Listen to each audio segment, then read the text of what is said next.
Michigan school districts have been working with this year's budget for a couple of weeks now. By law, they should have had those numbers July 1st, but many say the funding for our classrooms became a political hostage in the overall budget situation in Lansing, and that left schools uncertain and unable, in many cases, to make plans for this school year. Tonight, superintendents and at least one state senator are saying this can't happen again.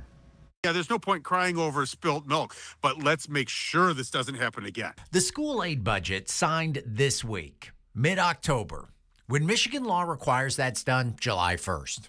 Yeah, it's extremely frustrating. I think it's a failure of government.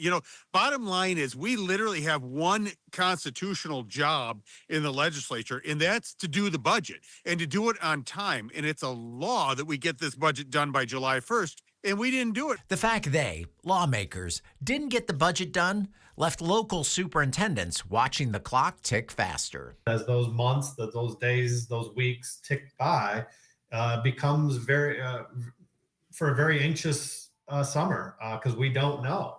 Didn't know how much money they would have to fund their schools for the year. It's one thing to learn that number in July, with a few months to make adjustments. It's another to find out weeks into the new school year. At least in July, we know what we have, and then we can spend the next couple of months leading up to the beginning of the school year, talking with staff, trying to rework some things. July 1st gives them a little more time to plan and adjust programming and staffing. This year, they didn't get that. In October, when the final budget did get signed, relief, but also some surprises, they say, were hard to adjust to on the fly. When we get things that have been in the budget for over 15, 20 years, and then they're all of a sudden removed without any notice, it makes it very difficult to provide a continuity of jobs for the staff that we hire. All in all, a summer most superintendents wouldn't want to experience again, and at least one senator agrees. We need to spend the next 6 or 8 months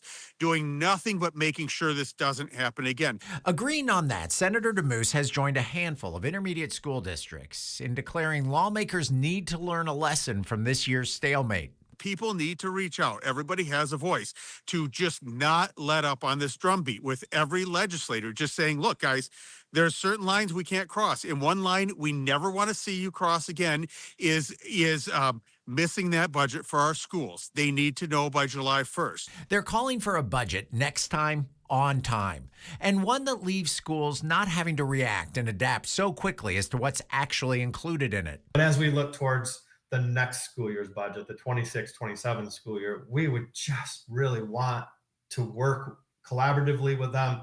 We know we don't make the budget. We know that.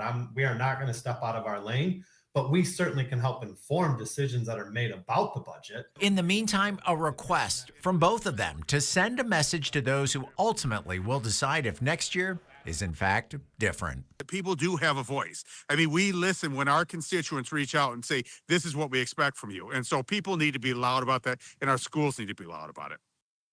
Again, it is Michigan law that the school aid budget be finalized by July 1st. Superintendents and Senator Damoose urging concerned residents speak up now. Keep the pressure on lawmakers to get the job done right and on time next year.